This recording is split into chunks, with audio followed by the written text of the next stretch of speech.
ውድ የሰማይ ዜማ ተከታታዮች እንደምን ቆያችሁ? ዛሬም እንደተለመደው በአማረ ማሞ ተተርጉሞ የቀረበውን የካታኮምቡ ሰማዕት የተሰኘውን መጽሐፍ ክፍል 5 ይዘንላችሁ መጥተናል። ይህን ቻናል ሰብስክራይብ በማድረግና የደውሏን ምልክት በመጫን እንዲሁም መልእክቱን ከወደዳችሁት ለወዳጅ ጓደኞቻችሁ ሼር በማድረግ ከኛ ጋር ቤተሰብ ይሁኑ። ለመልካም ትብብሮ እናመሰግናለን። ሮማዊ ወታደር ባልሆን ኑሮ አለቅስላቸው ነበር። እስቲ ጉዳዩን በሚገባ አስተውለው። አንተ ስለነዚህ ክርስቲያኖች ያወራልኝ ነገር ሁሉ ሁኔታቸውን ከማያውቁ ሰዎች የመነጨ ነው። ክርስቲያኖች ነውረኞችና የሰው ሙጣጮች ናቸው ብለኸኛል። በየጊዜው የህይወትን መሰረት በሚያናውጥ መሪር ሞት ፊት ምርጫ ማድረግ ያለባቸው መሆኑን ትናንት ተረድቻለሁ። ድፍረታቸውንና አሟሟታቸው የሚያስደንቅ ነበር። ሮም በረጅም ታሪኳ ውስጥ ትላንት ያየነውን የመሰለ ጀግንነት ልታሳየኝ አትችልም። ወታደሮችን ይጠላሉ ትለኛለህ፣ ዳሩ ግን አሟሟታቸው የጀግንነት ነበር። ሀገራቸውን የሚክዱ ናቸው ትለኛለህ፣ ዳሩ ግን ከሀገራቸው አንዲቱንም ነቁጥ አልተላለፉ። እርኩሶች ናቸው ትለኛለህ፣ ዳሩ ግን የትናንቱን ቆነጃጅት የመሰለ ንጽህና ያላቸው በምድር ላይ እንኳን የሚገኙ አይመስለኝም። ዋና ደጋፊያቸው ሆነ የለም እንዴ? እንደርሱ አይደለም ወዳጄ ሉኩሉስ። እኔ የምመኘው እውነቱን ለማወቅ ነው። እስከዛሬ ድረስ ስለነዚህ ሰዎች ሰማው የነበረው ልክ አንተ የነገርከኝን የመሰለ ወሬ ነው። ትላንት ያየሁት ትርኢት ግን ይህ ወሬ እውነት ሊሆን አይችልም የሚል ስሜት በውስጤ ጫረብኝ። አንተ ነገሩን በማብራራት እንድትነግረኝ ብጠይቅህ የወሬ ወሬ ከማውራት አላለፍክም። ካልክስ ባየኋቸው ክፍለ ዓለማት ሁሉ ክርስቲያኖች የሰላማዊነትና የታማኝነት ዝና እንዳላቸው ይታወሰኛል። ሁከት አንሺዎች፣ ብጥብጥ ፈጣሪዎች እየተባሉ የሚታሙት በከንቱ ነው። ሰሩ የሚባሉትንም ወንጀል ማስረጃ አቅርቦ እውነት መሆኑን ማረጋገጥ የሚችል ያለ አይመስለኝም። ታዲያ እንደዚህ ያሉት ሰዎች ሞት ይገባቸዋል? ቄሳር ያለ በቂ ምክንያት እንዲጠቁ ያደርጋል ብለህ ነው? የሉኩሉስ መልስ በክፋት መንፈስ የሚመሩትን አማካሪዎቹን መንገድ ተከትሎ እንደሆነስ ሐሳቡ ሁሉ ከራሱ የመነጨ ለመሆኑ ጥርጥር አይግባ። መቼም እስካሁን የሞቱት ቁጥር የበዛ ነው። አዎን በሺዎች የሚቆጠሩ ሳያልቁ አይቀሩም። ዳሩ ግን ገና ብዙ ያልተነኩ አሉ። እነዚህን አድነን ለማጥፋት ሞክረን አቅቶናል። በነገራችን ላይ አንድ ብርቱ ጉዳይ ዘነጋው። ከቄሳር ዘንድ ብርቱ የሆነ መልእክት አምጥቼልሃለሁ። ሉኩሉስ ከትጥቁ ውስጥ የብራና ጥቅል አውጥቶ ለማርሴሉስ ሰጠው። እርሱም ተቀብሎ በጥንቃቄ ያነበው ጀመር። ደብዳቤው የማዕረግ እድገት ያገኘ መሆኑንና ክርስቲያኖችን ከተሸሸጉበት ካታኮምብ ከተባለው ዋሻ ውስጥ እየፈለገ እንዲይዝና እንዲያቀርብ የታዘዘ መሆኑ ይገልጽ ነበር። ማርሴሉስ ፊቱን ቅጭም አድርጎ ደብዳቤውን አንብቦ ከጨረሰ በኋላ ግሉ አስቀምጠው።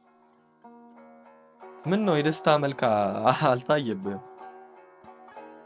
እንደ እውነቱ ከሆነ ይህን ያሁኑን ስራዬን በፍጹም አልወደድኩትም። እኔ ወታደር ነኝ። ሕፃናትንና ሽማግሌዎችን ለገዳይ አሳልፌ መስጠት ተግባሬ አልነበረም። መታዘዝ የወታደርነት ግዴታዬ ስለሆነ ሌላ ምን ላደርገው የምችለው ነገር አለ?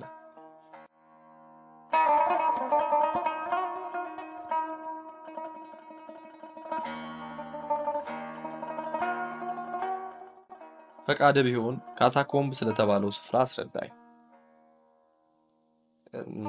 ካታኮምብ የተባለው ስፍራ መጠኑና ርዝመቱ ይህ ነው የማይባል ከከተማይቱ ስር የተቆፈረ የምድር ውስጥ ዋሻ ነው። ስደት ሲነሳባቸው ክርስቲያኖች የሚባሉት ወደዚያ ይሸሻሉ። የሞቱባቸውንም የሚቀብሩት እዚያ ውስጥ ነው። እዚያ ከገቡ መንግስት በምንም አይነት መንገድ ተቆጣጥሮ ሊደርስባቸው አይችልም። ካታኮምብ የተባለውን ዋሻ የቆፈረው ማን ነው? እገሌ ነው የቆፈረው ብሎ ለማስረዳት የሚቻል አይመስለኝም። ዋሻው ከተቆፈረ ብዙ ዘመናት አልፎታል። እንደሚመስለኝ ዋሻዎቹ መጀመሪያ መቆፈር የተጀመሩት ለከተማይቱ መስሪያ የሚያገለግል አሸዋ ለማግኘት ተብሎ ነው። ዛሬም ቢሆን ሰራተኞች አሸዋ የሚያወጡት ከዚያ ውስጥ ነው። እያደር አሸዋ ፈላጊ የበዛ በመሄዱ ዛሬ ከዋሻዎቹ ርዝመትና ብዛት የተነሳ ከተማችን የቆመችው የንብ እንጀራ በመሰለ መሰረት ላይ ነው። ለመሆኑ የታወቀ መግቢያ አለው? ምን መግቢያዎቹ ቁጥር ስፍር የላቸውም። እኛንም የቸገረን ይኸው ነው። መግቢያዎቹ ጥቂት ቢሆኑ ኖሮ አድብተን ለመያዝ በተቻለ ነበር።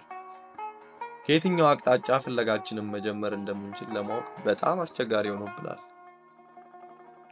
በጣም የተጠረጠረ ስፍራ አለ ብለህ ታስባለህ? አዎን፣ ቪያ አፒያ አንቲካ የተባለውን ጎዳና 3 ኪሎ ሜትር ያህል ተከታትሎ ከተሄደ በኋላ ዲሲሊያ ማቴላ መቃብር ዘንድ ይደረሳል።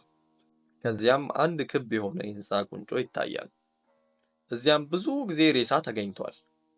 የተገኙትም ሬሳዎች ክርስቲያኖች ዘመዶቻቸውን ከትርኢቱ አደባባይ ለቀብር ያመጧቸዋል እየተባለም ይወራበት ነው። ዘበኞቹ ተከታትለው ሲደርሱባቸው ሬሳውን እየጣሉ ይሸሻሉ። ይህም ሆኖ ዱካቸውን ለመከተል በፍጹም አልቻልንም። ካታኮምቡ ህብሩ የበዛ በመሆኑ እዚያ ውስጥ ከሚኖሩት ሰዎች እርዳታ ሳያገኝ መውጫ መግቢያውን ለማወቅ የቻለ ሰው እንኳ የለም። እዚያ ውስጥ የሚኖሩት ያልካቸው እነማንን ነው? ለቤት ሰሪዎች አሸዋ የሚያቀርቡትን ቆፋሪዎች ማለት ነው። አሁን ሁሉም ክርስቲያኖች ሆነዋል። ዋና ስራዬ ብለው የያዙት ለሞቱት ክርስቲያኖች የመቃብር ስፍራ በዋሻዎቹ ግድግዳ ውስጥ መፈልፈልን ነው።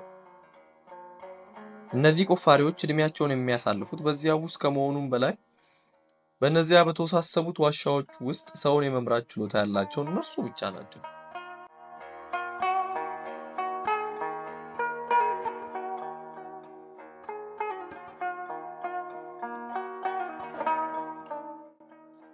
ካታኮምቡስ ገብተህ ታውቃለህ?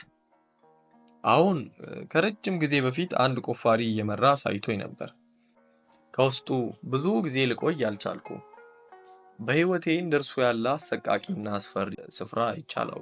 ከዚህ ቀደም የካታኮምብን ዝና እንዲሁ የወሬ ሰማ ነበር። እስካሁን ስፍራው በሚገባ እንዲጠና አለመደረጉ የሚያስገርም ነው። እነዚህ ቆፋሪዎች ወታደሮችን እየመሩ የተፈለገበት ስፍራ ሊያደርሱ አይችሉም። ከዚህ ቀደም የካታኮምብን ዝና እንዲሁ የወሬ ሰማ ነበር። እስካሁን ስፍራው በሚገባ እንዲጠና አለመደረጉ የሚያስገርም ነው።